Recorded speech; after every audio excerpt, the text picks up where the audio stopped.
வணக்கம் நண்பர்களே, எப்படி இருக்கீங்க? நல்லா இருக்கீங்களா? இன்னைக்கு நம்ம பார்க்க போற டாபிக் என்ன அப்படின்னா செல் பயாலஜி அப்படிங்கிற ஒரு டாபிக்ல கடந்த 10 வருடத்துல டிஎன்பிஎஸ்சி குரூப் 4, குரூப் 2, குரூப் 1ல செல் பயாலஜி அப்படிங்கிற இந்த டாபிக்ல என்னென்ன கேள்விகள் கேட்டிருக்காங்க அப்படிங்கறத நம்ம இந்த வீடியோல பார்க்க போறோம். So previous year question paper ஏன் படிக்கணும் அப்படின்னா இந்த பர்டிகுலர் டாபிக்ல இந்த கேள்விகள் எல்லாம் கேட்டிருக்காங்க அப்படிங்கிற விஷயம் நம்மளுக்கு தெரிஞ்சிருச்சு அப்படின்னா இந்த டாபிக்கை நம்ம கவர் பண்றதுக்கு ரொம்ப யூஸ்ஃபுல்லா இருக்கும். அதனாலதான் நம்ம ப்ரீவியஸ் இயர் கொஸ்டின் பேப்பர் பாக்குறது. ஓகேங்களா? சோ ஃபர்ஸ்ட் கொஸ்டின் என்ன அப்படின்னா, அதாவது தாவரங்களுக்கு இரு சொல் பெயரிட்டு முறையை அறிமுகப்படுத்தியவர் யாருன்னு கேக்குறாங்க. ரொம்ப முக்கியமான விஷயம். தாவரங்களுக்கு இரு சொல் பெயரிடும் முறையை அறிமுகப்படுத்தியவர் யார் அப்படிங்கிற மாதிரி கேள்வி கேட்கிறாங்க. கார்லோஸ் லின்னேயஸ் அப்படிங்கிற மாதிரி நம்ம சொல்ல தெரியணும். ஓகேங்களா? தற்கால நவீன தாவரவியலின் தந்தை யார் அப்படின்னாலும் இந்த கார்லோஸ் லின்னேயஸ் தான். ஓகேங்களா? அடுத்த கொஸ்டின் என்ன அப்படின்னா, இன செல் ஆக்கத்தின் போது உருவாகும் இரட்டைமய செல் இவற்றுள் எது அப்படிங்கிற மாதிரி கேட்கிறாங்க. இதுல எது அப்படின்னா ஸ்பெர்மட்டோகோனியா. ஓகேங்களா? நான் கொஸ்டின் எல்லாம் மறுபடியும் நான் சொல்றேன். இன செல் ஆக்கத்தின் போது உருவாகும் இரட்டைமய செல் எது அப்படின்னா ஸ்பெர்மட்டோகோனியா. ஓகேங்களா? அடுத்த கொஸ்டின் என்ன அப்படின்னா, செல்லின் ஆற்றல் நிலையம் அப்படிங்கிறது அழைக்கப்படுறது என்னன்னு கேட்கிறாங்க. ஓகேங்களா? செல்லின் ஆற்றல் நிலையம் அப்படின்னா மைட்டோகாண்ட்ரியா. மறந்துடாதீங்க, அடிக்கடி கேள்வி கேட்பாங்க. அதே போல செல்லின் ஆற்றல் நாணயம் அப்படின்னா ஏடிபி அப்படிங்கிற மாதிரி பேரு. ஏடிபி அப்படின்னா என்ன அப்படிங்கறத எனக்கு கமெண்ட் பாக்ஸ்ல, அதாவது ஏடிபியோடைய விரிவாக்கம் அப்படிங்கறத எனக்கு கமெண்ட் பாக்ஸ்ல கமெண்ட் பண்ணுங்க. அடுத்த கொஸ்டின் என்ன அப்படின்னா, தாவர செல்லின் சைட்டோபிளாசத்தின் உட்புறம் எந்த சவ்வு அல்லது உரையால் முடிவுற்றிருக்கிறது அப்படிங்கிற மாதிரி கேட்கிறாங்க. கேள்வி மறுபடியும் சொல்றேன். தாவர செல்லின் சைட்டோபிளாசத்தின் உட்புறம் எந்த சவ்வு அல்லது உரையால் மூடப்பட்டிருக்கிறது அப்படின்னு கேட்கிறாங்க. இதுக்கு என்ன அப்படின்னா டோனோபிளாஸ்ட் அப்படிங்கிற மாதிரி பேரு. ஓகேங்களா? அடுத்த கொஸ்டின் என்ன அப்படின்னா, காரணம் கூற்று அந்த டைப்ல கொடுத்திருக்காங்க. என்ன அப்படின்னா அதுல கூற்று ஏ என்ன சொல்றாங்க அப்படின்னா, மைட்டோகாண்ட்ரியா செல்லின் ஆற்றல் நிலையம் என்று அழைக்கப்படுகிறது. நமக்கு தெரியும். அடுத்ததுக்கு காரணம் கொடுத்திருக்காங்க. சுவாசத்தின் போது உணவு ஆக்சிகரணம் அடைய தேவையான நொதிகள் மைட்டோகாண்ட்ரியாவில் உள்ளன. அடுத்து மேலும் ஏடிபி மூலக்கூறுகள் வடிவில் ஆற்றல் வெளிப்படுகிறது அப்படிங்கிற மாதிரி கொடுத்திருக்காங்க. மறுபடியும் கூற்று என்ன காரணம் என்னன்னு சொல்றேன். கூற்று மைட்டோகாண்ட்ரியா செல்லின் ஆற்றல் நிலையம் என்று அழைக்கப்படுகிறது. காரணம் சுவாசத்தின் போது ஆக்சிகரணம் அடைய தேவையான நொதிகள் மைட்டோகாண்ட்ரியாவில் உள்ளன. மேலும் ஏடிபி மூலக்கூறுகள் வடிவில் ஆற்றல் வெளியிடப்படுகிறது. சோ ரெண்டுமே இதுக்கு, அதாவது ஏ மற்றும் ஆர் ரெண்டுமே சரி. ஆர் என்பது ஏவுக்கான சரியான விளக்கம் அப்படிங்கிறதா இதுல கரெக்டான விடை. செல் பகுப்பின் போது ஸ்பெண்டில் நார்கள் தோன்றுவதில் டேஸ் முக்கிய பங்கு வகிக்கிறது அப்படிங்கிற மாதிரி கொடுக்குறாங்க. மறுபடியும் கேள்வி கேட்கிறாங்க. செல் பகுப்பின் போது ஸ்பெண்டில் நார்கள் தோன்றுவதில் டேஸ் முக்கிய பங்கு வகிக்கிறது என்ன அப்படின்னா சென்ட்ரியோல்கள் அப்படிங்கிற மாதிரி பேரு. அடுத்த கொஸ்டின் என்ன அப்படின்னா, கீழ்கண்டவற்றுள் எது புரோட்டோபிளாசத்தின் காண்பது இல்லை அப்படிங்கிற மாதிரி கேள்வி கேட்கிறாங்க. அப்ப எது அப்படின்னா எண்டோபிளாச விலை காணப்படும், நியூக்ளியஸும் காணப்படும், கோல்கை உறுப்பும் காணப்படும். எதுல அப்படின்னா புரோட்டோபிளாசத்துல என்னென்ன காணப்படும் அப்படின்னா நியூக்ளியஸ் காணப்படும், எண்டோபிளாசம் காணப்படும், கோல்கை உறுப்புகள் காணப்படும். எது புரோட்டோபிளாஸ்ட்ல காணப்படாது அப்படின்னா செல் சுவர் காணப்படாது. ஓகேங்களா? இன்னொரு முக்கியமான விஷயம் நான் கேட்க போறேன், எனக்கு அதை கமெண்ட் பாக்ஸ்ல கமெண்ட் பண்ணுங்க. தாவர செல்லுக்கும் விலங்கு செல்லுக்கும் உள்ள வேறுபாடு என்ன அப்படிங்கறத எனக்கு கமெண்ட் பாக்ஸ்ல கமெண்ட் பண்ணுங்க. அதாவது செல் சுவர் தாவர செல்லுக்கு இருக்குமா, விலங்கு செல்லுக்கு இருக்குமா, அதான் கேள்வி. ஓகேங்களா? அடுத்த கொஸ்டின் என்ன அப்படின்னா, ஒரு மேட்ச் ஃபாலோயிங் கொடுத்திருக்காங்க. ஒரு 4 பேரை கொடுத்திருக்காங்க. இங்கிட்ட ராபர்ட் ஹுக்கு கொடுத்திருக்காங்க, ராபர்ட் பிரவுன், அப்புறம் லிவான் ஹுக், அப்புறம் ஸ்கில்டன் அப்படிங்கிற மாதிரி 4 பேரை கொடுத்திருக்காங்க.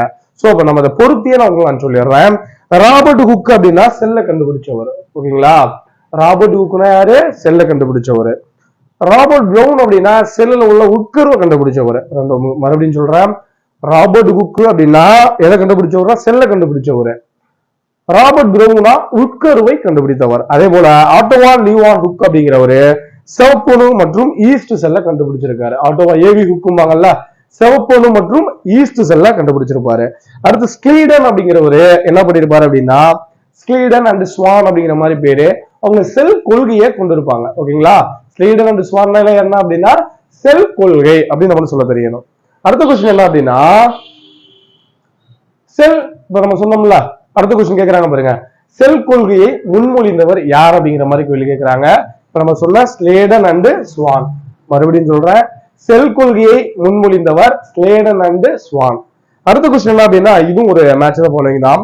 பசங்க நீங்க கொடுத்துருக்காங்க, மைட்டோகாண்ட்ரியா கொடுத்துருக்காங்க, எண்டோபிளாசம் கொடுத்துருக்காங்க, கொள்கை உறுப்பு கொடுத்துருக்காங்க. இதை நான் மேட்ச் பண்ணி நான் உங்களுக்கு சொல்ல போறேன். பசுங்கணிகம் அப்படின்னாலே அதான் என்னன்னா தைலகாய்டுகள். ஓகேங்களா? மைட்டோகாண்ட்ரியா அப்படின்னா கிறிஸ்டே. அடுத்து வந்து எண்டோபிளாசவலி அப்படின்னா சிஸ்டனே அப்படிங்கிற மாதிரி பேரு. அதே போல கொள்கை உறுப்புகள் அப்படின்னா டிப்டியோசோம்கள். மறுபடியும் நான் சொல்றேன், பசுங்கணிகம் அப்படின்னா என்னன்னா தைலகாய்ட்ஸ். ஓகேவா? மைட்டோகாண்ட்ரியா அப்படின்னா கிறிஸ்டே. ஓகேங்களா? எண்டோபிளாசவலினா சிஸ்டன். அடுத்து வந்து கொள்கை உறுப்புகள்லாம் டிப்டியோசோம்கள் அப்படிங்கிற மாதிரி பேரு. அடுத்து செல்லின் ஆற்றல் நாணயம் அப்படின்னு அழைக்கப்படுறது எதுன்னு கேட்கறாங்க, ஏடிபி. ஓகேங்களா? மறுபடியும் நான் ஏடிபி எத்தனை தடவை கேட்டிருக்காங்க பாத்தீங்களா? அதனால ஏடிபில இருந்து ஒரு கேள்வி கேட்கறதுக்கான வாய்ப்பு 100% இருக்கு. ஓகேங்களா? நான் உங்கள்கிட்ட ஒரு கேள்வி கேட்டிருக்கேன், கமெண்ட் பாக்ஸ்ல பண்ண சொல்லியிருக்கேன். ஏடிபி அப்படின்னா அதோட விரிவாக்கத்தை எனக்கு கமெண்ட் பாக்ஸ்ல கமெண்ட் பண்ணுங்க உங்களுக்கு சொல்லியிருக்கேன். அடுத்த கொஸ்டின், விலங்குகளின் விந்து செல் உற்பத்தியில் ஏக்ரோசோம் என்ற அமைப்பை உருவாக்கும் செல் நுண்ணுறுப்பு எது? மறுபடியும் சொல்றேன், விலங்குகளின் விந்து செல் உற்பத்தியில் ஏக்ரோசோம் என்ற அமைப்பை உருவாக்கும் செல் நுண்ணுறுப்பு எது அப்படிங்கிற மாதிரி கேள்வி கேட்கிறாங்க. இதுக்கு என்ன ஆன்சர் அப்படின்னா கோல்கை உறுப்புகள் அப்படிங்கிற மாதிரி பேரு. அடுத்து ஒரு கேள்வி உங்களுக்கு கமெண்ட் பாக்ஸ்ல கமெண்ட் பண்ணுங்க, கோல்கை உறுப்புகளை கண்டுபிடித்தவர் யார் அப்படிங்கறத கமெண்ட் பாக்ஸ்ல கமெண்ட் பண்ணுங்க. இந்த கேள்வி கேட்கறதுக்கான வாய்ப்புகள் 100% இருக்கு. அடுத்த கொஸ்டின், 80S ரைபோசோம்கள் உற்பத்தி ஆகும் இடம். அடுத்த கொஸ்டின், 80S ரைபோசோம்கள் உற்பத்தி ஆகும் இடம் எது அப்படின்னா நியூக்ளியோலஸ் அப்படிங்கிறது தான் ஆன்சர். அடுத்த கொஸ்டின் என்ன அப்படின்னா நியூக்ளியஸ், பசுங்கணிகம் மற்றும் மைட்டோகாண்ட்ரியாவின் பொது பண்பை கண்டறிக. ஓகேங்களா? நியூக்ளியஸ், பசுங்கணிகம், மைட்டோகாண்ட்ரியா ஆகியவற்றின் பொது பண்புகள்ல எது அதுல மூணுலையுமே பொது பண்பு இருக்கும் அப்படின்னு பாத்தீங்க அப்படின்னா நியூக்ளிக் ஆசிட் இருக்கும். ஓகேங்களா? எது இதுல நியூக்ளியஸ்ல, பசுங்கணிகத்துல, மைட்டோகாண்ட்ரியத்துல என்ன இருக்கும் அப்படின்னா என்ன இருக்கும்? நியூக்ளிக் ஆசிட் இருக்கும். ஓகேங்களா? அடுத்த கொஸ்டின், சைட்டோபிளாசத்தில் உள்ள செயல் திறனற்ற செல் நுண் உறுப்புகள் எவ்வாறு அழைக்கப்படுகிறது அப்படிங்கிற மாதிரி கேள்வி கேட்கிறாங்க. மறுபடியும் கொஸ்டின் சொல்றேன், சைட்டோபிளாசத்தில் உள்ள செயல்திறனற்ற செல் நுண்ணுறுப்புகள் எவ்வாறு அழைக்கப்படுகின்றன அப்படிங்கிற மாதிரி கேள்வி கேட்கிறாங்க. எர்காஸ்டிக் பொருட்கள், எர்காஸ்டிக் பொருட்கள் அப்படிங்கிற மாதிரி பேரு. அடுத்து ஒரு கொஸ்டின், ரொம்ப ரொம்ப முக்கியமான கொஸ்டின், பாக்டீரியாக்களின் செல் சுவர் உருவாக்குதலை தடுக்கக்கூடிய உயிர் எதிர்பொருள் அல்லது உயிர் எதிர்ப்பி அப்படிங்கிற மாதிரி கேட்கிறாங்க. மறுபடியும் கொஸ்டின் சொல்றேன், பாக்டீரியாக்களின் செல் சுவர் உருவாக்குதலை தடுக்கக்கூடிய எதிர்ப்பி அல்லது எதிர்பொருள் எது அப்படின்னா பென்சிலின் அப்படிங்கிற மாதிரி பேரு. அடிக்கடி நம்ம ப்ரீவியஸ் இயர் கொஸ்டின் பேப்பர்ல என்ன கொடுத்திருக்காங்க அப்படிங்கிற நம்ம தெரிஞ்சுக்கிட்டோம் அப்படின்னா டாபிக் வைஸா ஈஸியா அந்த டாபிக்கை நம்மளால படிச்சு புரிஞ்சுக்க முடியும். அதனாலதான் எந்த ஒரு எக்ஸாமா இருந்தாலும் ப்ரீவியஸ் இயர் கொஸ்டின் பேப்பரை படிங்கன்னு நம்மளுக்கு சொல்றாங்க. அடுத்த கொஸ்டின், செல் சுவர் துளைகளின் வழியாக அடுத்தடுத்த செல்களுக்கு இடையே அமர்ந்திருக்கும் சைட்டோபிளாச இணைப்புகள் இவ்வாறு அழைக்கப்படும் அப்படிங்கிற மாதிரி கொடுத்திருக்காங்க. மறுபடியும் கேள்வியை சொல்றேன், செல் சுவர் துளைகளின் வழியாக அடுத்தடுத்த செல்களுக்கு இடையே அமைந்திருக்கும் சைட்டோபிளாச இணைப்புகள் இவ்வாறு அழைக்கப்படுகிறது அப்படிங்கிற மாதிரி சொல்றாங்க. இதுக்கு என்ன ஆன்சர் அப்படின்னு பாத்தீங்க அப்படின்னா பிளாஸ்மோடெல்ஸ்மெட்டா அப்படிங்கிற மாதிரி பேரு. பிளாஸ்டோமெல்மெட்டா அப்படிங்கிறதா இதற்கு ஆன்சர். அடுத்த கொஸ்டின், தாவரங்களில் ஒளிச்சேர்க்கை நிறமிகள் காணப்படும் இடம். அடுத்த கொஸ்டின், தாவரங்களில் ஒளிச்சேர்க்கை நிறமிகள் காணப்படும் இடம் எது அப்படின்னா கிரணம் அப்படிங்கிற மாதிரி பேரு. ஓகேங்களா? இது கிரணம். அடுத்த கொஸ்டின், ஒளி சுவாசம் நடக்க தேவையான தாவர நுண்ணுறுப்பு. ஒளி சுவாசம் நடக்க தேவையான நுண்ணுறுப்பு எது அப்படிங்கிற மாதிரி கேட்கிறாங்க. பெக்ராசிசோம் அப்படிங்கிற மாதிரி பேரு. பெக்ராசிசோம். ஓகேங்களா? அடுத்த கொஸ்டின், டோலோபிளாஸ்ட் என்பது டேஷ் சூழ்ந்த செவ்வாகம். முக்கியமான கொஸ்டின், டோலோபிளாஸ்ட் என்பது டேஷ் சூழ்ந்த செவ்வாகம் அப்படிங்கிறாங்க. வாக்குவோல் அப்படிங்கிற மாதிரி இதுக்கு பேரு. என்னது? வாக்குவோல். அடுத்த கொஸ்டின், தாவரவியலின் தந்தையார் அப்படிங்கிற மாதிரி கேட்கிறாங்க. தியோப்ரஸ்டஸ் அப்படின்னு நம்ம சொல்ல தெரியணும். உங்களுக்கு ஒரு கேள்வி கேட்கிறேன், அதை கமெண்ட் பாக்ஸ்ல கமெண்ட் பண்ணுங்க.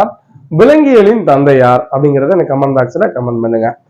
சோ இந்த வீடியோல நம்ம பார்த்தது என்ன அப்படின்னா இந்த செல் பயாலஜி அப்படிங்கிற டாபிக்ல கடந்த 10 வருடத்துல டிஎன்பிஎஸ்சி குரூப் 1, குரூப் 2, குரூப் 4ல என்ன கேள்வி கேட்டிருக்காங்க அப்படிங்கறத நம்ம பார்த்தாச்சு. ஸோ டெய்லியும் நம்ம டிஎன்பிஎஸ்சி ப்ரீவியஸ் இயர் கொஸ்டின் பேப்பர்ல டாபிக் வைஸா என்னென்ன கேள்விகள் கொடுத்துருக்காங்க அப்படிங்கிறத தொகுத்து நம்ம வீடியோ அப்லோட் பண்ணிட்டு இருக்கோம். ஸோ இதுவரை நம்மளுடைய சேனலை சப்ஸ்கிரைப் பண்ணலாம், சப்ஸ்கிரைப் பண்ணிக்கோங்க.